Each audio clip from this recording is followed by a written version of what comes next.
ಇಲ್ಲಿ 3 ದರ್ಶನ್ ಇದ್ದಾರೆ. ಒಬ್ರು ನೆನ್ನೆ ದರ್ಶನ್, ಅಂದ್ರೆ ನಮ್ಗೆ ಬಹಳ ಮಜಾ ಕೊಟ್ಟಂತಹ ಸೂಪರ್ ಸ್ಟಾರ್. ಅವರ ಚಿತ್ರಗಳು ಫ್ಯಾಂಟಾಸ್ಟಿಕ್ ದರ್ಶನ. ವೀಕೆಂಡ್ ರಮೇಶ್ ಚೇರಲ್ಲಿ ಕೂತು ಆ ದರ್ಶನ, ಅವರು ನೆನ್ನೆಯ ದರ್ಶನ ಒಬ್ಬರಿದ್ದಾರೆ, ಇವತ್ತಿನ ದರ್ಶನ ಒಬ್ಬರಿದ್ದಾರೆ. ನಮ್ಮೆಲ್ಲರೂ ಸ್ವಲ್ಪ ಬೇಜಾರಾಗಿದೆ ಈ ಘಟನೆಯಿಂದ. ಒಂದು ದೊಡ್ಡ ತಪ್ಪಾಗಿದೆ. ಆ ತಪ್ಪಿಗೆ ಆಗ್ಬೇಕಾದ ಶಿಕ್ಷೆ, ಆ ತಪ್ಪನ್ನ ಯಾರು ಮಾಡಿದಾರೋ ಆ ವ್ಯಕ್ತಿಗೆ ಶಿಕ್ಷೆ ಆಗಲೇಬೇಕು ಅನ್ನೋದು ಕಾನೂನು, ಅದಾಗುತ್ತೆ.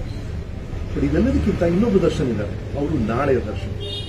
ಆ ನಾಳೆಯ ದರ್ಶನ ಇದ್ದಾರಲ್ಲ, ಓಕೆ, ಈ ಸಮಸ್ಯೆಯಿಂದ ಹೊರಬಂದಾಗ, ಅದಕ್ಕೆ ಏನಾದ್ರು ಶಿಕ್ಷೆ ಇದ್ದರೆ ಅದನ್ನು ಅನುಭವಿಸಿ ಹೊರಗೆ ಬಂದಾಗ ಆ ನಾಳೆಯ ದರ್ಶನ ಏನು ಮಾಡ್ತಾರೆ ಅನ್ನೋದು ಬಹಳ ಬಹಳ ಇಂಟ್ರೆಸ್ಟಿಂಗ್. ಈಗ ಲೈಫಲ್ಲಿ ನಾನು ಮುಂಚೆನೇ ಹೇಳಿದ್ದೀನಿ, ನೋ ಯೂ ಟರ್ನ್ ಅನ್ನೋ ಬೋರ್ಡ್ ಇರೋದು ರಸ್ತೆಯಲ್ಲಿ ಮಾತ್ರ, ಲೈಫಲ್ಲಿ ಆ ಬೋರ್ಡ್ ಇಲ್ಲ. ಲೈಫಲ್ಲಿ ಯಾವ ಬೇಕಾದ್ರೂ ಯೂ ಟರ್ನ್ ಮಾಡಿ ನೀವೇನು ಬೇಕಾದ್ರೂ ಮಾಡ್ಬೋದು. ಹಾಗಾಗಿ ನಾಳೆ ಇದೆಲ್ಲ ಸಮಸ್ಯೆಗಳೆಲ್ಲ ದಾಟಿ ಈ ತಪ್ಪಿಗೆ ಆಗಬೇಕಾದ ಶಿಕ್ಷೆ ಹಾಗೇ ಆಗುತ್ತೆ, ಅದು ನಿಯಮ ಕೂಡ, ದಟ್ ಇಸ್ ಟ್ರೂ.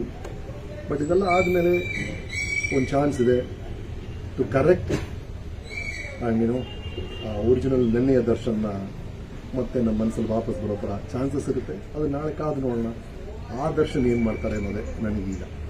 ಬಟ್ ಇವತ್ತಿನ ಮಟ್ಟಿಗೆ ಇಸ್ರೇಲಿ ಪ್ರೈಮ್ ಮಿನಿಸ್ಟರ್ ಒಂದ್ಸಲ ತುಂಬ ಒಳ್ಳೆ ಮಾತು ಹೇಳಿದ್ರು. ಅವ್ರು ಹೇಳಿದ್ರು, ಆಗ I think it was Reagan US president ಆಗಿದ್ರು.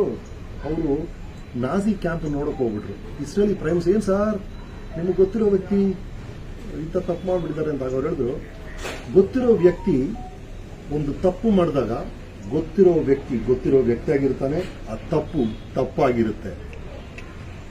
ಆ ಗೊತ್ತಿರೋ ವ್ಯಕ್ತಿಯ ಕಾರಣಕ್ಕೆ ತಪ್ಪಲ್ಲ ಅಂತ ನಾವು ಹೇಳಕ್ಕಾಗಲ್ಲ, ಆ ತಪ್ಪು ಅಂತ ಒಂದೇ ಕಾರಣಕ್ಕೆ ನಂಗೆ ಗತಿನೇ ಗೊತ್ತಿಲ್ಲ ಅಂತ ನಾನು ಹೇಳಕ್ಕಾಗಲ್ಲ ಅಂತ.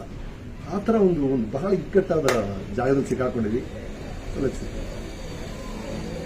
ಓಕೆ.